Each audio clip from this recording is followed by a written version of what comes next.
Hello, I'm Christie.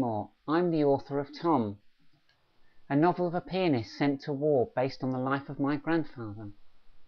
This video is about how I know key events in the story.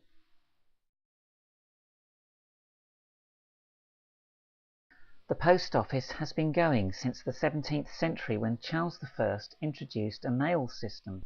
The style of uniform has changed somewhat.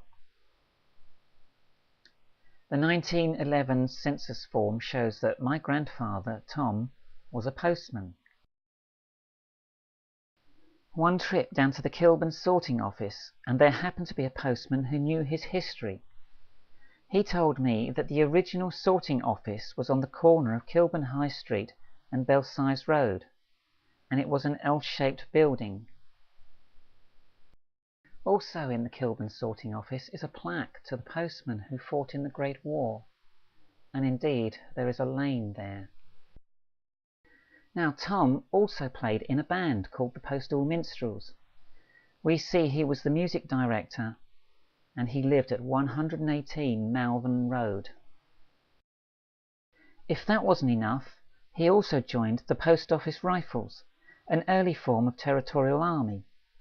Most companies had a regiment, and the post office was no exception. Now, England before the war was an idyllic place, growing in technology with motor car ownership on the increase. Germany was a lot larger than today. It was allied with Austria-Hungary, Bulgaria and Turkey. To the east was Russia, to the west was France, and south Italy, and southeast the Baltic states, all allied with Britain. Germany and Austria were totally surrounded by allied nations, increasing their paranoia over being taken over. The ruler of Germany was the Kaiser Wilhelm II.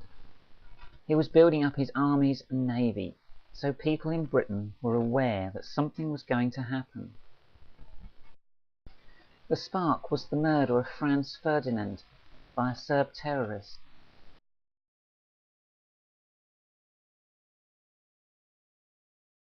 Germany decided to invade France, but instead of attacking the strong border with Germany, the plan was to march through Belgium and attack the weaker north. This was known as the Schlieffen Plan. The British sent troops to counter-attack the advance and drove the German armies back as far as Ypres in Belgium. However, the Kaiser was determined to hold on, and his army dug in. The British did the same, and the result was a trench system stretching from the coast of Belgium all the way down to Switzerland. Full-scale war had developed, and a recruitment drive began, using Kitchener's face on posters calling men of Britain to join up. Men joined up in their thousands, so much so that many were turned away initially. But many of those men were to join up later, when the war didn't finish at Christmas. Much has been written about boys under age joining up, as described in this book by Richard van Emden. But what about men joining up who were over age? The upper age limit was 45. Looking at Tom H. Lane's birth certificate, he was 46 in 1914, a year over age.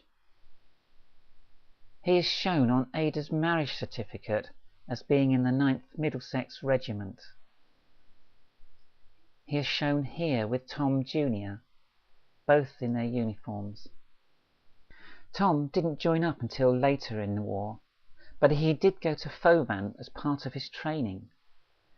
The soldiers, whilst there, cut their regimental badges in the side of the hill, which can still be seen today, and are looked after by the Fauvan Badges Society. But Tom did join up, finding his medal rolls in the National Archives at Kew. It shows that he enlisted in June 1915. He was now a fully fledged soldier in the army. Private Lane 371702. If you enjoyed this video, buy the book Tom from Author House or Amazon, or alternatively go to my website christiemore.co.uk, which will give you all the links.